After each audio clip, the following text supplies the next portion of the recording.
आपल्या स्वप्नातील पार्वती लॉन्स आणि विजयास रिसॉर्ट. आपले स्वागत आहे आमच्या सुरम्य पर्वतांच्या कुशीत आणि निसर्गाच्या सौंदर्यात.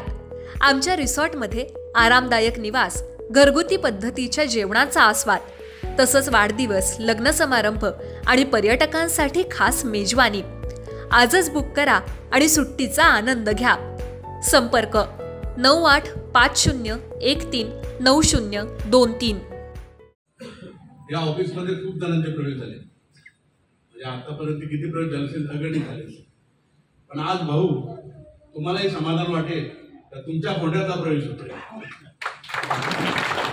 अरे शेवटी कसं असतं, नेता किती जरी मोठा असला तर त्याच्या ग्रामपंचायतच्या लोकांनी आजपर्यंत त्यांच्या विरोधात म्हणताना त्या पक्षाचं तुम्ही प्रामाणिकपणे काम केलं.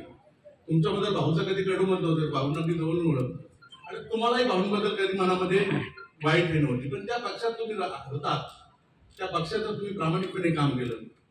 एक कार्यकर्ता काय असतो हे तुमचं तुम्ही ठसा उमटून दिला. आज तुम्ही प्रवेश करतात, अतिशय चांगला निर्णय घेतला. कारण इतका मोठा माणूस ज्यांनी जिल्ह्याचं अध्यक्षपद असताना भेटलंय, जिल्ह्याचं उपाध्यक्षपद त्यांनी काम केले. म्हणजे रायगड जिल्ह्यामध्ये सर्वात जास्त काम करणारा मग कुणी जर कार्यकर्ता नेता असेल तर तो सुधाकर भाऊच घालेला असेल असं मला तरी आलं.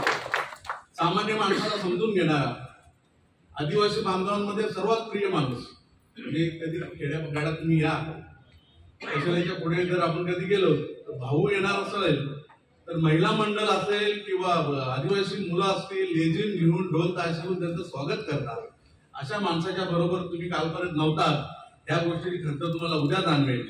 तुमचा प्रवेश जर गेले 6 महिने वर्षभर अगोदर झाला असता तर कुठे ना कुठे तुमच्या त्या ह्याच्यामध्ये भर झाली असती.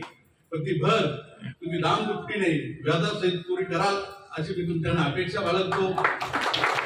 आणि आजचा दिवस खरंच मधुभाऊ तुम्हालाही समाधान वाटेल. शेवटी तुम्ही माझी सरपंच आहेत आणि बंधू शेठ तुम्हालाही सर्वांना आनंद वाटेल. बरोबर असतील. कानसी गावामध्ये मी गेले 15 वर्ष माझ्या धंद्याच्या निमित्ताने जाता येतो. ठराविक लोक होती पण ती प्रामाणिक होती त्या पक्षाला. आज ती सर्व लोक पक्षामध्ये प्रवेश करतात.